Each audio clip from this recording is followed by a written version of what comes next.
தோட்டத்துக்கு விசிட் போய் ரொம்ப டேஸ் ஆச்சு. ஸோ லாஸ்ட் டைம் வந்தப்போ அந்த செவ்வாழைக்கன்று வச்சுருந்தாங்க. ஸோ அதை பார்க்குறதுக்கு தான் நம்ம போயிட்டுருக்கோம். ஸோ பார்த்திங்கன்னா செவ்வாழைக்கன்று அவ்வளோ அருமையாக வந்துருச்சு. தாரும் கூட போட்டுருச்சு. பார்க்கவே அவ்வளோ ஹாப்பியாக இருக்குது. இந்த லொக்கேஷனுக்கு நம்ம ஏன் வந்தோம் அப்படின்னு பார்த்திங்கன்னா, இப்போ தெரியும் உங்களுக்கு.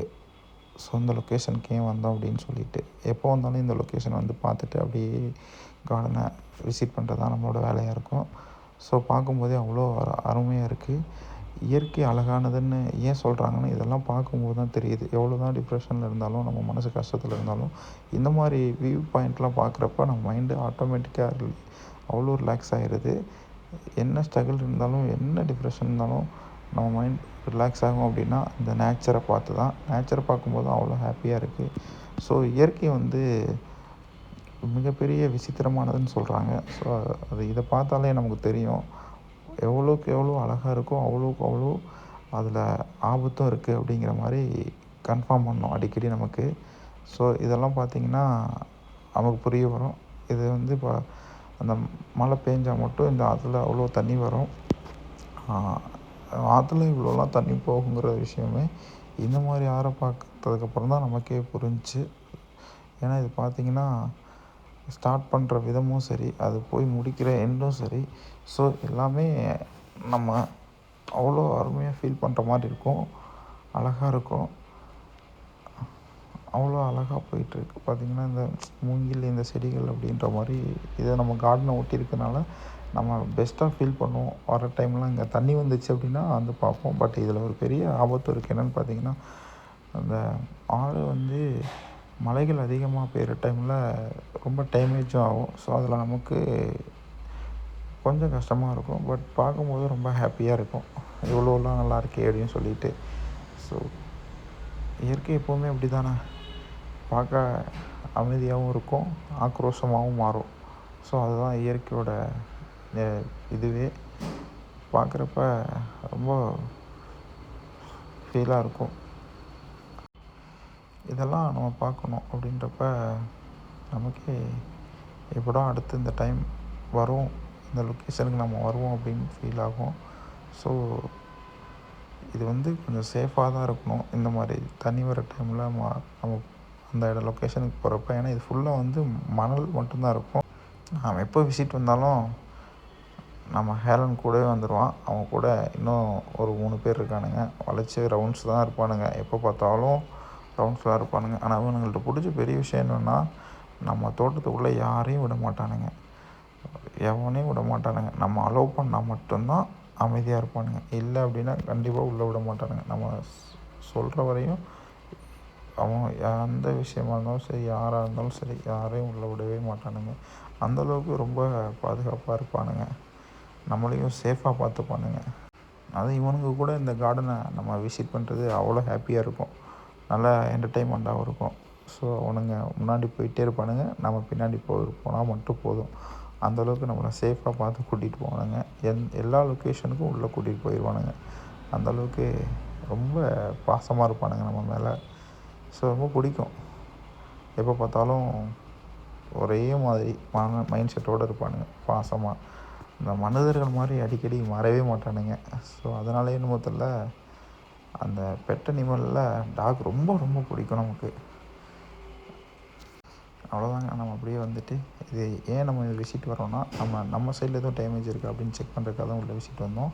அதை முடிச்சுட்டு அப்படியே மேலே வந்துட்டோம் அப்படின்னா அந்த லொக்கேஷன்லாம் பார்க்க அவ்வளோ அருமையாக இருக்கும். ஏன்னா மாமரம், அந்த ஷெட்டெல்லாம் போட்டு அங்கே உட்காந்து ஃபீல் பண்ணோம்னாவே செம்ம நேச்சராக இருக்கும். அவ்வளோ பியூட்டியாக இருக்கும் அந்த விஷயங்கள். இதுதான் பாக்கு கன்று வந்து பார்த்திங்கன்னா, நம்ம இதுக்கு வந்து அதிகமாக என்னென்னு பார்த்திங்கன்னா தண்ணி தான் தேவைப்படும். தண்ணி அந்தளவுக்கு விட்றோமோ அந்தளவுக்கு க்ரோத் இருக்கும். பாக்கு கன்றில் பார்த்திங்கன்னா பெரிய டேமேஜெல்லாம் எதுவும் இருக்காது. பட்டு இருக்குது, சம் இஷ்யூஸ் இருக்குது. பட் ஆனால் பெருசாக அஃபெக்ட் ஆகாது. மற்ற தாவரங்களுக்கு இது பர்ஃபெக்டாக இருக்கும். ஸோ நம்ம ஃபுல்லாகவே பாக்கும் தென்னையும் தான் போட்டிருக்கோம். அது பார்க்கவே அழகாக இருக்கும். அதெல்லாம் அக்ரிகல்ச்சர் அப்படின்ற ஒரு விஷயம் அதை ஃபீல் பண்ணுறவங்களுக்கு மட்டும் தான் தெரியும். பட் ஆனால் என்னென்னா, இங்கே பார்த்திங்கன்னா ப்யூர் ஆக்சிஜன் கிடைக்கும் இந்த மாதிரி லொக்கேஷன். அந்த ப்யூர் ஆக்சிஜன் நம்மளால் ஃபீல் பண்ண முடியும். அந்தளவுக்கு நல்லாயிருக்கும். ஸோ வேறு லெவல் ஃபீலாக இருக்கும். இதெல்லாம் அக்ரிகல்ச்சரில் இருக்கவங்களுக்கு மட்டும்தான் புரியும். பார்க்கும்போதே அவ்வளோ ஹாப்பியாக இருக்கும். எப்போதுமே அப்படியே விசிட் வந்துட்டு செக் பண்ணிவிட்டு அது மாதிரி களைகள் அதிகமாக இருக்கா அப்படின்னு பார்த்துட்டு அதுக்கு களைகளை போக்குறதுக்கு என்ன பிளானோ அதை பண்ணிடுவோம். மோஸ்ட்லி நம்ம களைகளை அழிக்கிறதுக்கு வந்து களைக்கொல்லி பயன்படுத்த மாட்டோம். ஏன்னா களைக்கொல்லி பயன்படுத்தினா அந்த மண்ணோட தன்மை போயிடும். அதை நான் லாஸ்ட் வீடியோலேயே சொல்லியிருப்பேன். பட் மண்ணோட தன்மைகள் அப்படியே ஸ்டேபிளாக இருக்கணுங்கிறதுக்காக நம்ம வந்து அதை இந்த கட்ரு மிஷினை வச்சு கட் பண்ணிடுவோம் அந்த களைகளெல்லாம். ஸோ அதனால் நமக்கு மண்ணும் சேஃபாக இருக்கும். நம்ம அந்த களைகளும் எகெயின் வந்து உரமாக மாறிடும். அந்தளவுக்கு வந்து நம்ம ஒவ்வொரு விஷயமும் மிகவும் நேர்த்தியாக நம்ம பார்த்து பண்ணிகிட்ருக்கோம். அக்ரிகல்ச்சரில் பற்றி நமக்கு பெருசாக டீட்டெயில்ஸ்லாம் தெரியாது, ஓரளவுக்கு தான் நமக்கு தெரியும். ஸோ அதை வச்சு நம்மளால் என்ன பண்ண முடியுமோ அந்தளவுக்கு நம்ம பண்ணி பாதுகாத்துட்டு வந்துட்ருக்கோம். ஸோ பராமரிப்புங்கிறது இதில் இந்த பாக்கீல்டை பொறுத்தவரையும் நமக்கு பார்த்திங்கன்னா களைகள் அதிகமாக வரும். அந்த ஸ்டார்டிங் ஸ்டேஜில் அந்த களைகளை நம்ம ரிமூவ் பண்ணணும். அதே மாதிரி பாக்கு எடுக்கிற டைம்லேயும் அந்த களைகளை ரிமூவ் பண்ணணும். ஏன்னா பாக்கு வந்து எடுக்கிறப்ப அந்த களைகளுக்குள்ள உள்ளே விழுந்துடும். ஸோ அதனால் அந்த களைகள் அகற்றிட்டு தான் சுத்தமாக அகற்றிட்டு பாக்கு எடுக்கிற பிளான் பண்ணணும் நம்ம. ஸோ நம்ம கடனில் பார்த்திங்கன்னா இருக்க ஒரே ஒரு பலா மரம், அது எப்போ பார்த்தாலும் எள் வச்சுட்டே இருக்கும். சம்டைம்ஸ் இந்த சீசனுக்கு வந்து பார்த்திங்கன்னா நம்ம தலைவன் வருவான், வந்துட்டு எல்லாத்தையும் சாப்பிட்டுட்டு போயிடுவான். ஏன்னா இங்கே வந்து எலிஃபெண்ட் நடமாட்டம் அதிகமாக இருக்கிறதுனால ஸோ அவன் சாப்பிட்ட மிச்சம்தான் நம்ம பயன்படுத்த முடியும், அந்தளவுக்கு இருக்கும். பட் இப்போது ரீசெண்டாக பார்த்திங்கன்னா ஒரு லாஸ்ட் 2 இயர்ஸ் பெருசாக வர்றதில்லை. ஃபஸ்ட்டு ஸ்டார்டிங் ஸ்டேஜ்லலாம் அதிகமாக வந்துட்டு எல்லாத்தையும் வேஸ்ட் பண்ணிவிட்டு அந்த மாதிரி நிறையா டிஃபிகல்ட்டிஸ் இருந்துச்சு. பட் இப்போது பெருசாக இல்லை. ஃபுல் அண்ட் ஃபுல் நம்ம ஃபுல்லாக பாக்கும் தென்னையும் தான் உள்ள நம்ம கார்டனில் இருக்குது. ஸோ பாக்கு தான் பெரிய அட்வான்டேஜாக இருக்கும்.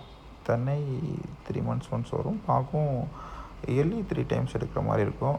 பட் இதெல்லாம் ரொம்ப ஓல்டு மரம் அப்படின்றதுனால ஓரளவுக்கு தான் இருக்கும். ஸோ அப்போ நியூவாக பிளான்டிங் பண்ணுறதுலலாம் ஈல்டு அதிகமாக இருக்கும். இயர்லி 4 times கூட எடுக்கிற மாதிரி வரும்.